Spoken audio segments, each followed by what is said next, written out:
The history of art collector Peggy Guggenheim. Discover how a New York heiress became a legend of modern art, leaving a unique legacy in the art world. A story of passion and defiance. Chapter 1. The Rebellious Heiress.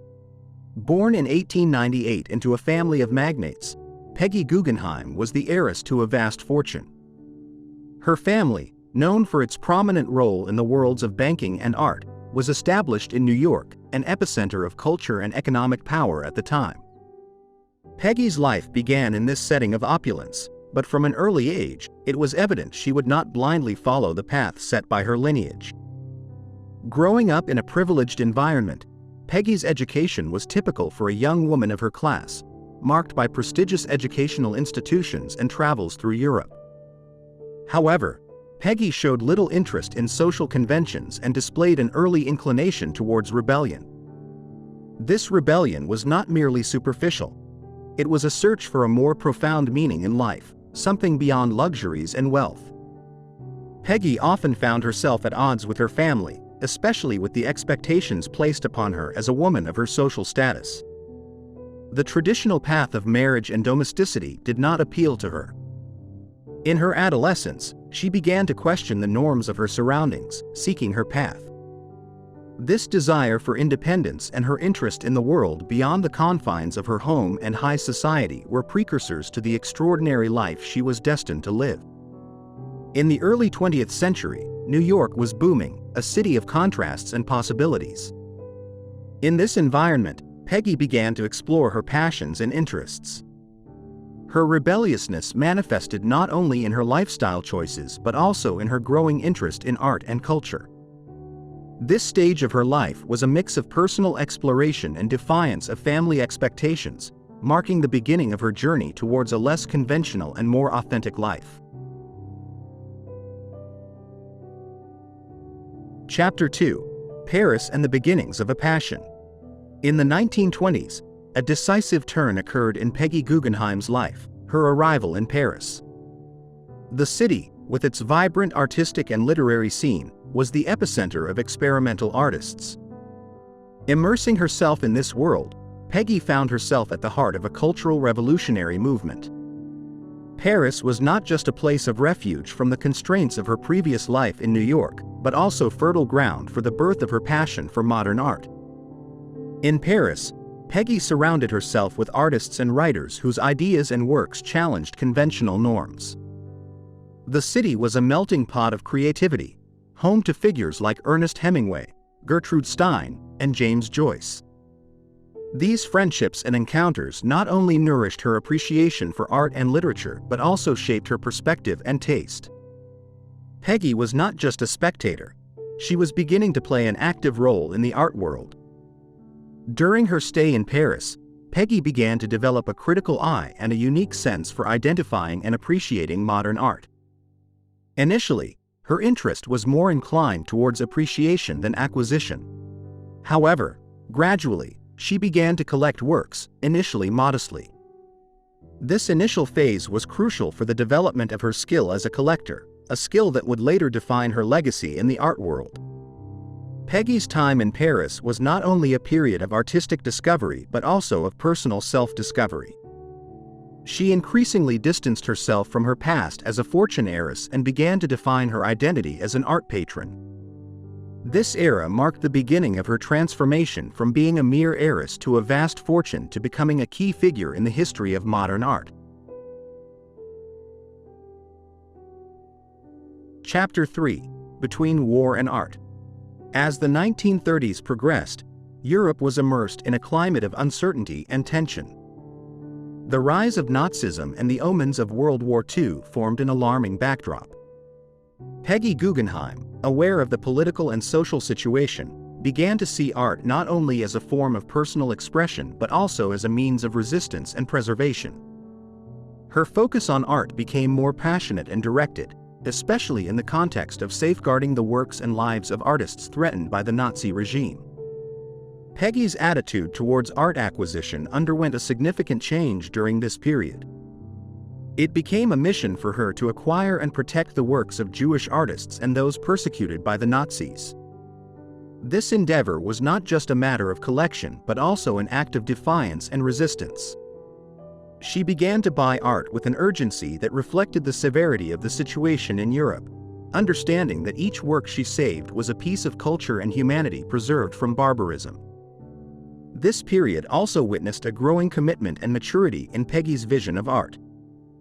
Understanding the critical importance of the moment, she acted with determination and courage.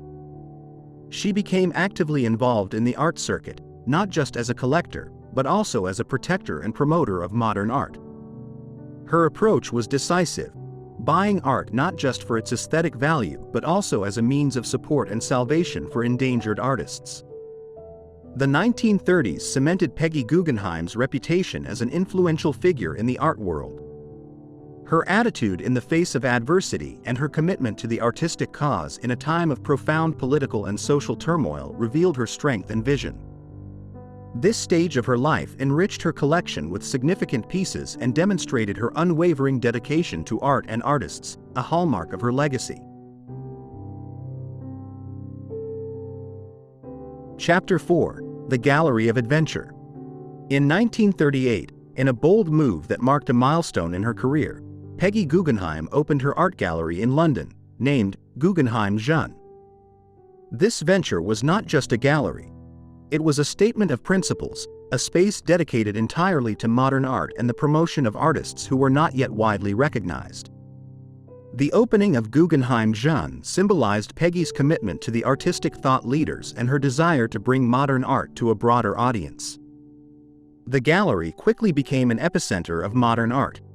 Under Peggy's visionary direction, Guggenheim Jeune featured some of the most revolutionary and experimental artists of the time, including Wassily Kandinsky and Yves Tanguy. These exhibitions were not just artistic events but also social ones, attracting a mix of artists, critics, collectors, and art lovers. The gallery played a crucial role in introducing and accepting modern art in the UK. Peggy was an innovative and bold curator. She was not limited to following existing trends. She actively sought artists whose works challenged norms and expanded the boundaries of contemporary art. Her approach was not merely commercial. She was deeply involved in every aspect of the gallery, from selecting works to organizing exhibitions. Her passion for art and her instinct for identifying emerging talents were clearly evident in every exhibition she organized. Although Guggenheim Jeune was short-lived, closing its doors in 1939 due to the outbreak of World War II, its impact was lasting. The gallery helped change the perception of modern art in the UK and left an indelible mark on the art scene. It was a reflection of Peggy Guggenheim's vision, of a woman who not only collected art but also nurtured and shaped the future of modern art. Chapter 5: The Venetian Exile. With the outbreak of World War II and the growing danger in Europe, Peggy Guggenheim decided to leave her life in London. Searching for safety and a new beginning, she moved to Venice, a city that, with its rich history and incomparable beauty, deeply captivated her. This change marked a new chapter in her life, one where her passion for art and her independent spirit would find new expression in an entirely different context. The Palazzo Venier dei Leoni, a historic building on the banks of the Grand Canal in Venice, became Peggy Guggenheim's home. This palace, reflecting the magnificence and charm of Venice's past, was the perfect place to house her growing collection of modern art. Peggy saw this space not just as a residence, but also as a sanctuary for her collection, a place where she could share her love for art with the world. In Venice, Peggy began to integrate her collection in a way that resonated with the city's historical and cultural environment. She displayed the works in a manner that created a dialogue between modern art and the Venetian artistic heritage. Her home transformed into a unique space, where thought leaders' pieces by artists like Jackson Pollock and Max Ernst coexisted with the architecture and atmosphere of a Venetian palazzo, offering an incomparable and distinctive art experience. This period in Venice was not only significant in terms of the physical location of her collection, but also profoundly influenced Peggy's artistic vision. The city, with its canals, historic architecture, and unique atmosphere, provided her with a constant source of inspiration and refuge. The decision to make Venice her home was a reflection of her love for the beautiful and extraordinary, elements she would always seek and champion throughout her life. Chapter 6. The collection expands. Peggy Guggenheim's arrival in Venice marked an era of intense activity and expansion in her art collection. Surrounded by the rich artistic history of the city, her focus broadened further to include both emerging and established artists. Artists like Jackson Pollock and Max Ernst became not only part of her collection but also played significant roles in her personal life. Peggy's home in the Palazzo Venetian dei Leoni gradually transformed into a true sanctuary of modern art, a place where experimental artists and tradition intertwined. One of the most significant moments of this era was her marriage to the surrealist artist Max Ernst. This union was more than a personal relationship, it represented a fusion of lives dedicated to art. Through Ernst, Peggy delved even deeper into the artistic world, extending her network of contacts and deepening her understanding and appreciation of contemporary art currents. The Palazzo Venetian dei Leoni was not just a gallery or residence. It became a meeting point for artists, art critics, collectors, and aficionados. Peggy frequently organized receptions and events, making her home a vibrant space for cultural and artistic exchange. These gatherings enriched Venice's social life and fostered ongoing dialogue about modern art, keeping the city on the international art world's radar. During this time, Peggy continued to discover and support new artists, expanding her collection with works that reflected both the evolution of modern art and her personal taste. Her ability to identify and promote emerging talents was unparalleled, and many artists she supported during this period became prominent figures in modern art. Peggy's collection in Venice was not just a testament to her passion but also became a crucial legacy for the history of art. Chapter 7. The collection in times of peace. After the end of World War II, Peggy Guggenheim firmly established herself as one of the most influential figures in the world of modern art. Her collection, meticulously accumulated over years of searching and discovery, began to receive the worldwide recognition it deserved. In this era of reconstruction and renewal, Peggy continued her work, not only as a collector but also as a promoter and defender of contemporary art. Peggy's collection, now in Venice, has become an essential destination for art lovers worldwide. Her ability to anticipate trends and her eye for discovering previously unknown talents were widely acclaimed. Peggy's influence in the art world extended beyond her collection. Her vision and taste helped shape the perception and understanding of modern art globally. During this time, Peggy maintained her existing collection and continued to expand it, always being attentive to new movements and emerging artists. Her collection became a living testament to the evolution of art in the 20th century. By integrating new works and artists, she ensured that her collection remained relevant and dynamic, reflecting not just the history of modern art but also its ongoing development. Peggy also took on the role of mentor and guide for young artists and emerging collectors. Her experience and knowledge of modern art were invaluable for those looking to navigate the complex and often intimidating world of art. Through her mentorship and support, she helped shape the next generation of artists and collectors, ensuring that her passion for modern art and her commitment to experimental artists continued to influence the art world long after her time. Chapter 8. Relationships and Rivalries. Peggy Guggenheim didn't just collect art, she also collected relationships and experiences. Her friendships with key figures in the art world, such as Marcel Duchamp, Samuel Beckett, and others, were an integral part of her life. These relationships enriched her personal life and influenced her collection, providing her access to artistic circles and insights few had. However, these friendships were not without complexity and, typically, tension, reflecting the dynamic and sometimes tumultuous nature of the art world. Peggy had several marriages and love affairs, each adding a new dimension to her life and collection. Her marriage to Max Ernst, for example, was both a personal and artistic union. Through these relationships, she directly experienced the joys and challenges of living and working alongside artists. These personal experiences provided a more profound understanding of the creative process and the art world, an understanding that informed her collecting and curatorial approach. In such a competitive and passionate environment as the art world, rivalries were inevitable.